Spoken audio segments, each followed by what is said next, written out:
las calles, escuchando, viviendo, conversando, abrazando tanto. Ella vive la vida pero está cansada del abuso de poder de los violentos. Ella conoce las historias de miseria donde hay interrogantes, Emma trata de encontrar respuestas.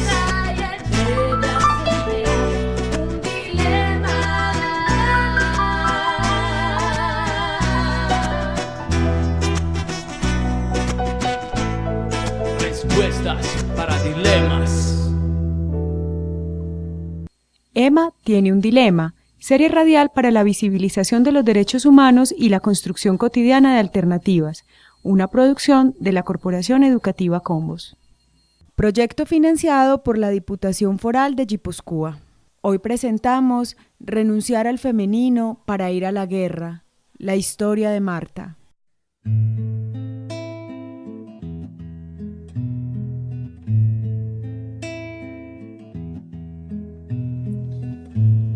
Mano fuerte va barriendo, pone leña en el fogón. Mano firme cuando escribe una carta de amor.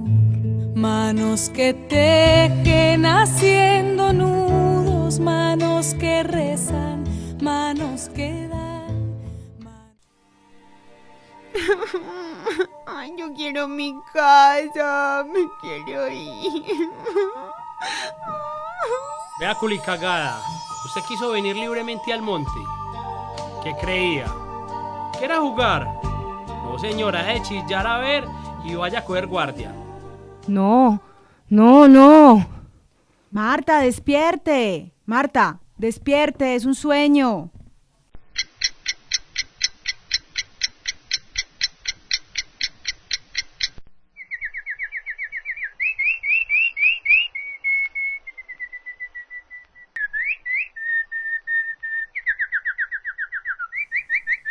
Buenos días, Marta, ¿cómo amaneció? Como regular, me siento tan cansada. Pues cómo no vas a estar cansada, es que llevas varias noches durmiendo mal. Sí, ¿qué será pues la cosa, mija? Esas pesadillas que se repiten y repiten constantemente, mija, y no la dejan dormir en paz. Ay, bueno, menos mal ya me despierto y estoy aquí con usted. Vea, Marta, cuide las arepas que yo voy a llevar al niño a la guardería. Ahora nos vemos. Hágale pues.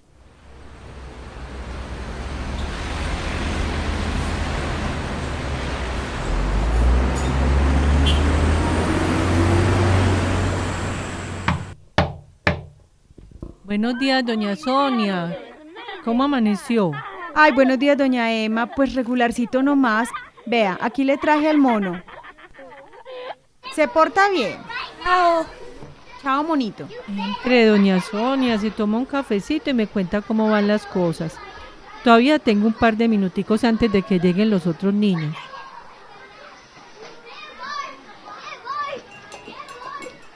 Ay, doña Emma, más preocupada. Porque como usted sabe, mi hermana Marta, ¿usted sí se acuerda de Marta? Pues se reinsertó. Y desde que llegó no hace sino tener unas pesadillas horribles. No pasa una semana sin que yo la tenga que despertar, porque además no nos deja dormir. Ay, mija, ¿cómo así? Es que esas vivencias de la guerra son muy duras. No, y para acabar de ajustar, no le han querido dar trabajo en ninguna parte, porque apenas le preguntan por la experiencia anterior, pues ella no tiene cómo justificar esos 10 años que pasó en el monte. Yo la noto como deprimida, como triste. Mija, ¿y qué hiciéramos? ¿Ella qué está buscando? En lo que le resulte, en casas, haciendo aseo, hasta cuidando niños. Pues que es que a ella le gusta mucho eso. Siempre le han encantado los niños.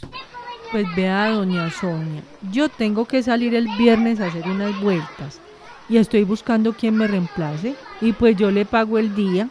Y así pueden ser varias veces, porque usted sabe que yo voy a muchas reuniones aquí en el barrio, por fuera. Entonces, si quiere, dígale que venga hoy al terminar la tarde, que yo le explico qué es lo que hay que hacer. Ay, doña Emma, qué rico, usted es un ángel. Voy a ir a hablar con ella inmediatamente, que Dios la bendiga, creo que se va a poner feliz. Que piden algún futuro, van a morir en soledad allá.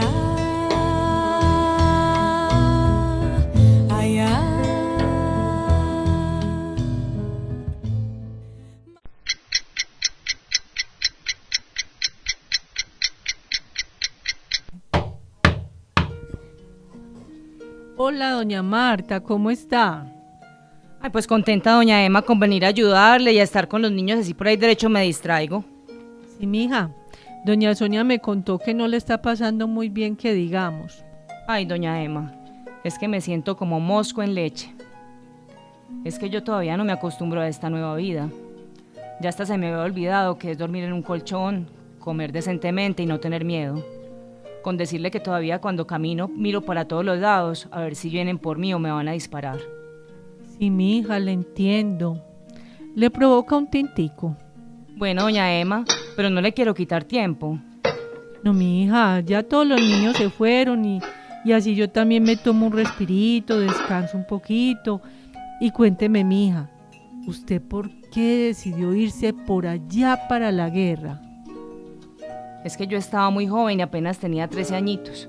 Y usted sabe que uno cuando está chiquito comete muchas locuras. Yo estaba muy mal en mi casa porque ese padrastro nos trataba muy mal y hasta había intentado varias veces abusarme. Entonces yo me mantenía en la calle, allá en el pueblo, y en una de esas llegó esa gente al parque y me puse a conversar con uno de ellos y en la noche me invitó a bailar y pues yo me enamoré. O mejor dicho, no me enamoré, pero él me pintó pajaritos en el aire y me dijo que me fuera con él, que allá no me iba a faltar nada, que antes me pagaban y todo, y que para las mujeres era fácil, porque era solamente cocinar y punto. Entonces yo arreglé mis cosas y como a los 15 días me volé con él. Ay, mija, ¿y cómo le fue por allá? Si era como se lo pintaban. No, doña Emma, ¿qué va? Esos fueron tiempos muy duros. Mire, es que uno es como un objeto para ellos. Teníamos que atender a los enfermos, cocinar y fuera de eso, estar dispuestas a estar con ellos cuando lo quisieran y por orden del comandante de turno. ¿Cómo? ¿Qué me está contando? O sea, tener relaciones con ellos, con varios y como cumpliendo una orden. Así es, doña Emma. Ay, mija, eso se llama esclavitud sexual. No, son muchos dolores, doña Emma. La guerra para las mujeres es muy dura. Nosotras no estamos hechas para eso. Nos tocaba volvernos como ellos para poder resistir. Cortarnos el pelo, eso sí que me dolió. No molestar con la menstruación. Arreglárnoslas como pudiéramos. Con decirle que a mí solo me llegaba la menstruación como cada 3 meses. Como si el cuerpo supiera que no se podía. Marta, ¿y usted por qué se quedó tanto tiempo? Pues, doña Emma, porque salir de allá no es tan fácil. Por eso yo me entregué aprovechando un desorden que hubo. Y no me había entregado antes, porque, pues... Vente, mi hija, no le dé pena, no sienta vergüenza de mí, que yo comprendo esas situaciones, todos somos humanos y humanas. Doña Emma, es que, ¿sabe qué? Yo tuve un hijo en la selva y peleé mucho para que no me lo hicieran abortar. Usted no sabe cuánto, porque a mí ya me habían obligado una vez, pero esa vez lo escondí el embarazo hasta cuando ya no fuera posible abortar. Pero ellos me quitaron mi bebé. Me dijeron que se lo llevaban donde un agente de la organización, que dice que lo iban a cuidar para que no le pasara nada en la selva. Pero nunca me lo dejaron ver. Siempre me decían que ya no estaba allí, que lo habían tenido que mover. Y así me la pasé como 5 años tratando de encontrarlo. Y por eso no me atreví a moverme de allá para no perderle el rastro. Qué historia tan dura. Y ya lo encontró por fin. No, doña Emma, nunca supe qué fue de mi bebé. Y pues cuando yo comprendí que ya no iba a recuperarlo, estando allá adentro decidí desertar. Pero doña Emma, ya no hablemos de esas cosas tan tristes. Mejor venga pues, muéstrame qué es lo que hay que hacer con los niños. Pues ahora entiendo muchas cosas, Marta. Gracias por contarme, por confiarme su historia. Si todos supiéramos lo que se vive en la selva, las razones que tuvieron las personas para irse para allá, juzgaríamos menos. Y yo creo que nos acercaríamos más a las personas desde el dolor de sus historias. Sí, doña Emma, la verdad es que la guerra es muy dura y a nadie le hace feliz, ni siquiera a los comandantes. Uno estar alejado de la familia, sin nombre, con miedo todo el tiempo y haciendo cosas de las que uno al final de la vida se arrepiente. Confiemos, mija, que este proceso de paz nos permita a todos y todas vivir dignamente y volver a estar en tranquilidad. Venga, yo le explico lo que hay que hacer hoy. Manos de colores, aplaudiendo algún cantar. Allá, allá, la la ya, la ya, la ya, la la la la la ya, la la la, ay ya, la ya. Mano fuerte va barriendo, pone leña en el fogón. Mano firme cuando escribe una carta de amor. Manos que tiemblan, manos. Bueno, muy buenas tardes. Estamos en el programa EMA tiene un dilema de la Corporación Educativa Combos, financiado por la Diputación Foral de Guipúzcoa. Nos escuchamos en la emisora Zona Radio 88.4 FM. Hoy estamos en el programa Renunciar al Femenino para ir a la guerra, la historia de Marta. Nos acompaña hoy Mari.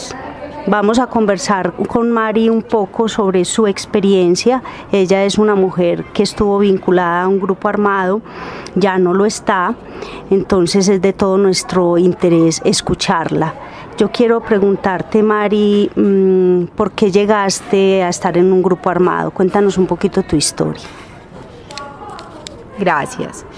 Bueno, digamos que la historia comienza desde pequeña. Yo nací en un territorio de guerra, donde como a los 6 años ya nosotros teníamos que vivir y convivir con grupos armados. Teníamos que convivir con la guerrilla y la guerrilla era parte de nuestra vida diaria, era como la autoridad en el sector. Entonces eran los que ponían orden, eran los que dictaminaban sentencias, eran los que organizaban la comunidad, eran los que daban charlas en las instituciones educativas, eran los que promovían la educación en los niños. Entonces era nuestra ley.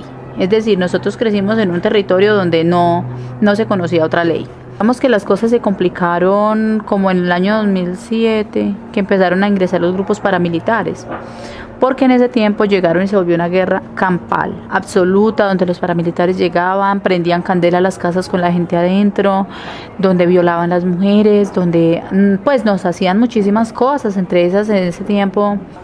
Ya nosotros como niños crecimos entre un ambiente de guerra. ¿Cuántos años tenías tú? No, pues digamos que ese tiempo más o menos estaba entre los 10 años, 11 años.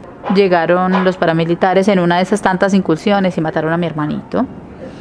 Mi hermanito era un año menor que yo, tenía como 10 años porque yo tenía alrededor de 11. Ese día nos quemaron la casa, nos hicieron muchas maldades y se fueron. Entonces y nos sacaron de allá los paramilitares, nos llevaron hasta un pueblo llamado Buenavista, eso es en la costa. Y entonces nos instalaron en un pueblo donde no teníamos forma de movilizarnos, teníamos que quedarnos donde ellos mandaron. Entonces llegamos sin nada, mi papá, mi mamá, y nosotros éramos 13 y mi mamá estaba embarazada del niño menor. Teníamos que pedir comida a la gente, tuvimos que vivir muchas cosas horribles. En eso yo tenía 13 años, mi hermanita tenía 11 y la cogieron y se la llevaron. Entonces abusaban de ella en todos los aspectos. En ese proceso ella quedó embarazada, ya tenía 12 años y la iban a matar. Nosotros en ese tiempo yo tuve que vivir muchas cosas malas, es decir, porque ya estaba muy llena de dolor, de rabia, de rencor, de muchas cosas, y ya para mí la vida no tenía sentido. En esa situación mi hermana la iban a matar y entonces yo conocí al comandante y yo hablé con el comandante porque yo me creía fuerte. Yo desde niña tuve que vivir pues temas de violencia por parte de mi familia, pues no solamente física sino sexual. Y le dije al comandante, no mate a mi hermanita, simplemente recíbame a mí que yo le cumplo las funciones de ella si me toca. Entonces negocié con el comandante prácticamente a cambio de mi hermanita y me presenté. Yo a mis 13 años era una niña muy inocente, en el sentido de que una niña del campo nunca dimensiona lo que es la guerra, o uno no la dimensiona de la misma manera. Yo la veía como algo de fuerza, de ser capaz de cargar y de ser capaz de caminar largas horas y de ser capaz de tener físico. Yo decía, yo puedo con eso. Entonces yo me presenté en el comandante de los paramilitares, quienes más nos habían hecho daño. Yo a esa edad ni siquiera la menstruación me había llegado. O sea, era una niña grande, fuerte, pero una niña. Ingresé y el comandante fue el que tuvo que explicarme a mí todo el tema de la menstruación, de cómo me debía cuidar, de una cantidad de cosas. Y mi estrategia para sobrevivir siempre fue ser fuerte, ser capaz de enfrentarlo todo. Y no tenía valor por la vida. Entonces yo decía, a mí si me matan no se pierde nada, así de sencillo. Éramos 400 hombres y era la única mujer dentro del grupo, es decir, guerrera, porque habían las mujeres del pueblo que eran las que cocinaban, las que arreglaban los uniformes, las que prestaban servicios sexuales, las que hacían muchas cosas por la organización. Pero tú eras un soldado, una mujer soldado. Sí, una guerrera. Es decir, dentro del ejercicio era una combatiente. Entonces, al ser combatiente, yo no era como las mujeres, yo era como los hombres. Me vestía como los hombres, era fuerte como los hombres, era ofensiva como los hombres, trataba a las mujeres como los hombres trataban a las mujeres, desmeritaba a la mujer, 13, 14, 15, hasta los 16 años. Las cosas se complicaron más o menos a esa edad, porque era linda. Era una niña de 16 años con un cuerpo hermoso y era rentable para otros menesteres de la organización. Y además ya había pasado la etapa de primicia, es decir, la etapa de guerra, donde usted tenía que mostrar la fuerza y tenía que mostrarlo.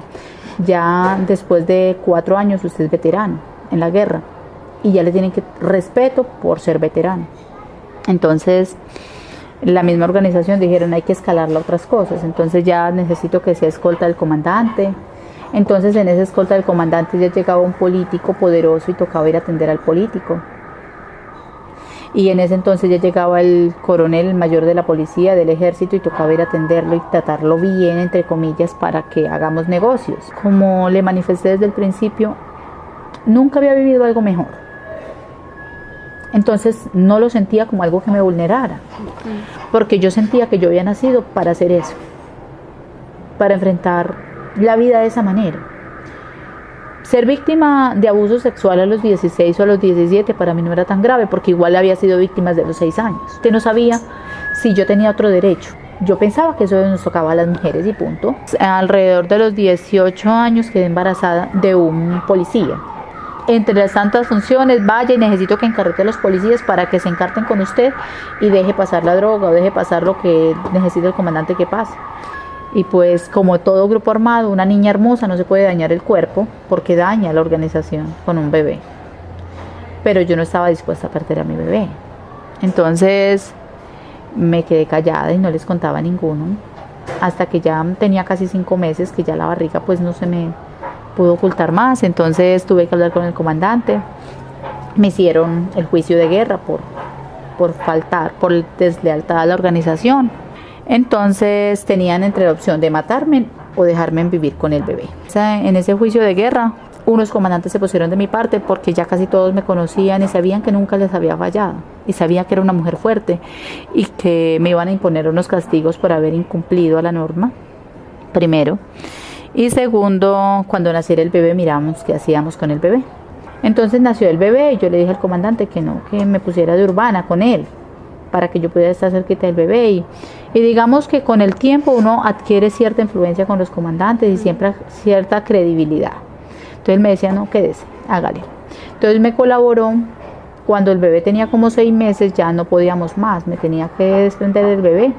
Entonces salió una misión especial, y era que necesitaban gente para infiltrarla en territorio guerrillero, para conocer quiénes le vendían la droga a la guerrilla y todo esto. Entonces yo me ofrecí, yo dije, claro, déjeme ir, mire que yo con un bebé todo el mundo va a creer que soy una mamá y que no va a pasar nada y nadie va a desconfiar de mí, déjeme ir.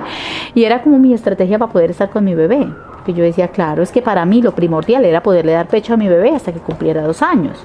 Y fue una experiencia para mí muy hermosa, porque era tener vínculos afectivos con alguien que de verdad me amaba. Cuando salí de allá ya estaban casi en la etapa del proceso de reintegración, es decir, con las negociaciones entre los paramilitares y el gobierno. Mari, ¿cuánto tiempo estuviste en el grupo? No, más o menos 8 años. O sea, es decir, yo entré a los 13 y salí a los 21. 8 años. Sí, entonces, no, en ese tiempo, cuando ya empezaron las negociaciones, yo no me quería desmovilizar, porque ellos decían, pues que no, que se iban, que les daban a uno que vivienda, que le daban a uno una ayuda mientras se ponía a estudiar y le daban estudio. Mi sueño siempre fue estudiar, desde niña. Entonces yo nunca renuncié a mis sueños de poder estudiar a pesar de estar en la guerra.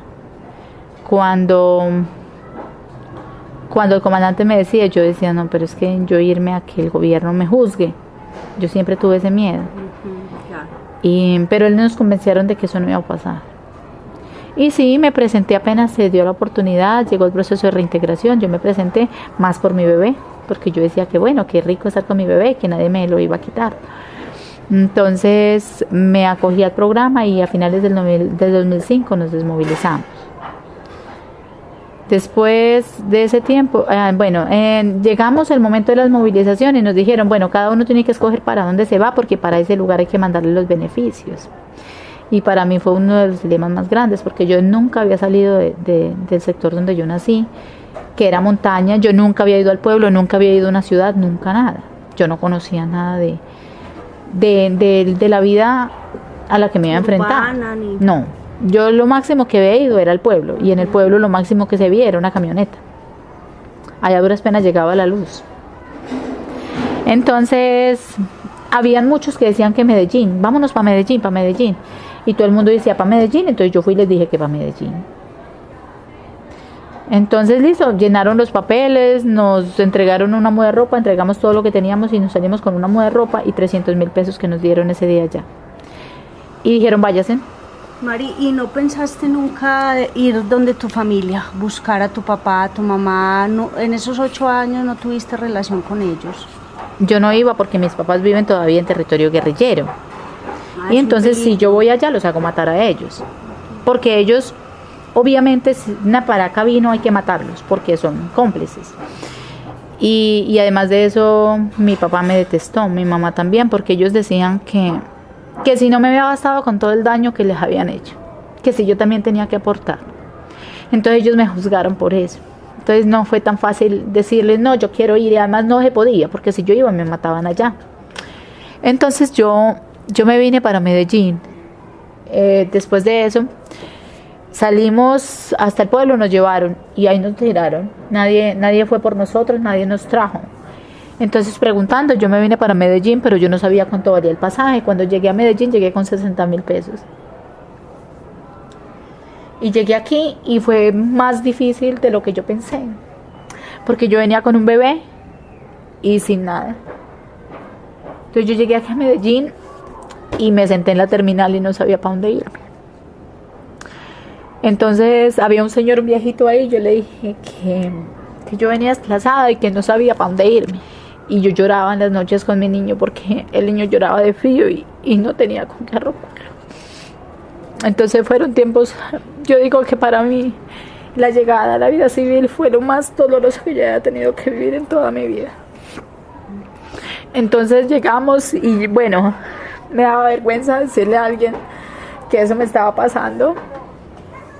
Entonces yo decía a la gente que yo era desplazada, porque es que los desplazados les tienen lástima, pero nadie le da la ayuda a un guerrillero o un paracaidista recién llegado.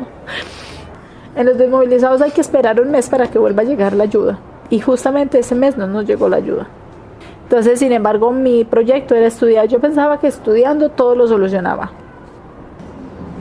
Después de lo difícil de pasar un semáforo, que jamás había pasado un semáforo, esas calles eran gigantes, los carros eran impresionantes de grandes, corrían muy rápido, no sabía subirme un ascensor, o sea, era venciendo 10.000 obstáculos para mí. Yo encuentro compañeros que estuvieron allá y hoy en día roban, hoy en día están en combos, hoy en día, y les pregunto por qué, y me dicen, Mari, no encontramos otra opción. Nadie nos ayudó, nos dejaron solos. Entonces, hacer parte del conflicto y llegar a la vida civil es muy doloroso y muy difícil, porque nadie te cree y todo el mundo desconfía. Así usted haga las cosas bien, así usted luche, así usted intente, así usted se eduque, usted sigue siendo juzgado. Entonces es muy difícil. Pero eso no quiere decir que uno vaya a quedarse por difícil, porque difícil ha sido toda la vida.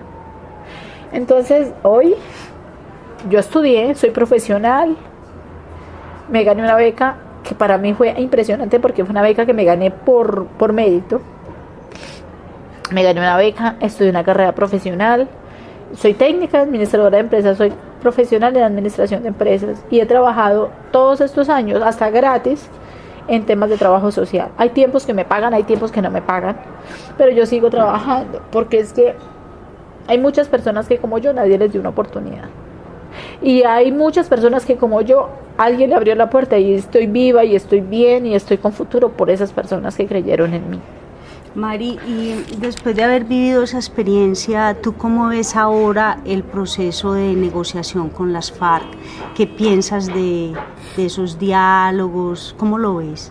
Bueno, yo te voy a decir desde varias partes, es decir, desde el punto de vista de la gente, no venir esos delincuentes. Incluso trabajaba ahorita hasta hace unos días en una empresa donde se reúnen los empresarios para decir hay que blindarnos contra esos delincuentes.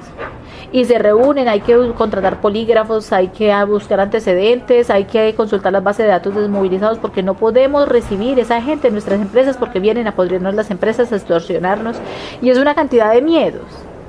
Y yo digo, Dios mío, Jesucristo, si yo lo único que estoy pidiendo es que me den un empleo para poder criar a mi hijo, para poder darle una calidad de vida. Si yo lo único que estoy pidiendo es que me den la oportunidad de demostrar que yo estuve en la guerra no porque quise, porque me tocó, porque esas fueron las condiciones. Muchos que fueron a la guerra fue porque esas eran las condiciones de vida. Entonces, hoy en día nosotros simplemente necesitamos que alguien nos abra las puertas para demostrar que somos buenos en algo, pero si nadie nos las abre, entonces seguimos siendo malos, porque es que usted no puede dejar de morir. ¿Y de qué le sirve a usted como Colombia que los manden a la cárcel? ¿Qué te devuelven a ti con mandarlos a la cárcel? Hombre, ¿no es mejor ponerlos a hacer algo propositivo, algo que movilice gente, que se dé cuenta de que ellos se equivocaron? Digamos, tus enemigos dentro de la guerra eran los guerrilleros. Ahora, ¿cómo los ves? Porque cuando yo te hice la pregunta de, bueno, ¿qué piensas del proceso de paz? Tú hablaste en plural, es que nosotros necesitamos una oportunidad y es como si ahí hubiera, como si ya ahí no hubiera distinción entre guerrilleros y paramilitares. Pero es que ¿cuál es la diferencia? Ahora, ¿tú sientes que les tienes que perdonar algo o a los mismos paramilitares? O sea, ¿tú qué piensas del perdón y la reconciliación? Mire, es que yo te pregunto, entonces, ¿cuál es la diferencia entre un guerrillero y un paramilitar? Los dos fueron a la guerra. Los dos tuvieron que ser violentados en todos sus derechos. Los dos tuvieron armas, los dos cargaron camuflados, los dos se mataron sin razón. Usted no se imagina la cantidad de muchachos que quedaron muertos y que hoy en día su mamá los tienen como desaparecidos y están enterrados allá en el monte. ¿De dónde? De los guerrilleros y de los paramilitares. ¿Cuál era la diferencia entre ellos? Yo sabía que eran mis enemigos porque si me encontraban me mataban, pero es que realmente nunca ha habido una diferencia. Son simplemente hijos de madres que están llorando hoy porque sus hijos no están. O porque están en la guerra o porque están muertos. Y hoy me pongo a ver y yo digo, bueno, ¿cuál es la diferencia entre que llegue un paramilitar y llegue un guerrillero a la ciudad? ¿Cómo usted como ciudadano ve que diga, no, ese es desmovilizado? Usted no le dice, no es desmovilizado los paracos de la guerrilla, no, es desmovilizado. Simplemente no cumple con los parámetros de la sociedad. Es tan discriminado el guerrillero como el paramilitar. ¿Tú sientes que alguien tiene que pedir, que tú le tienes que perdonar a alguien o si tú sientes que no? Yo pienso que si a alguien tengo que pedirle perdón es a mi familia, porque son los más damnificados de todo esto. ¿Por qué? Porque es que a los únicos que realmente siento que les debo es a ellos. Porque si yo digo que le debo a la sociedad, yo diría que la sociedad me debe. Y te voy a decir por qué.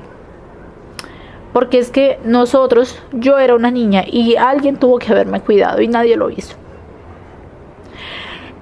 El gobierno dice hoy en día, no, es que los guerrilleros yo no sé qué, pero los guerrilleros fuimos niños abandonados por el Estado, abandonados por la sociedad que nos obligaron a.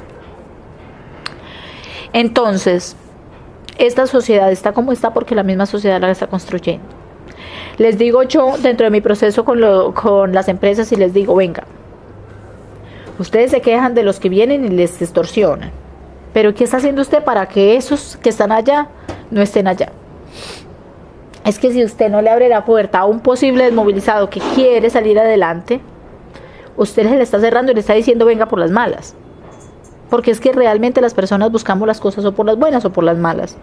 Y si usted por las buenas no encuentra respuesta, no encuentra apoyo, no encuentra nada, usted las va a buscar por las malas, porque la gente no se va a dejar morir de hambre teniendo las herramientas. Es como yo les digo a ellos, lo que sabe una persona de la guerra es la guerra. Eso es lo que sabe. Si usted no le da otro saber, ellos se quedan con ese saber. Entonces, el proceso de reintegración brinda las herramientas, pero la sociedad tiene que abrirse para que nosotros podamos ingresar. Si nosotros no podemos ingresar, hasta ahí llegamos. Y va a seguir la misma guerra, porque independiente de que ya no mande nadie, es un desorden peor. Entonces nosotros como sociedad tenemos la obligación, si queremos cambiar el país, de ser incluyentes en ese proceso. Si nos cierran las puertas, va a ser más difícil, con plena seguridad. Bueno, Mari, muchas gracias. Ha sido una entrevista dolorosa, pero también muy hermosa, porque muestras también todo el poder que tienes, toda la fuerza que tienes, que la envidio esa fuerza y esa alma tan bella que veo en ti. Yo estoy muy conmovida,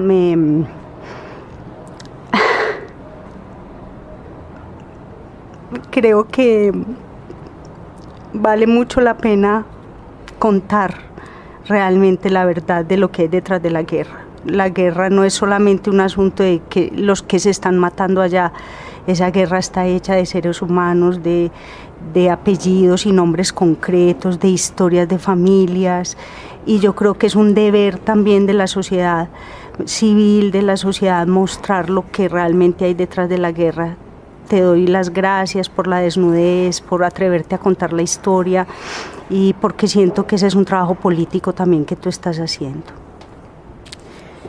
Mire, yo le digo algo, la fuerza, he aprendido de la fuerza a lo largo de los años, porque esa ha sido mi herramienta.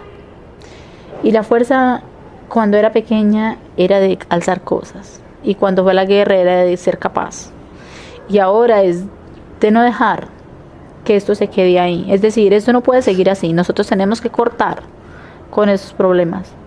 Y la única forma de cortarlo es transformando sociedades.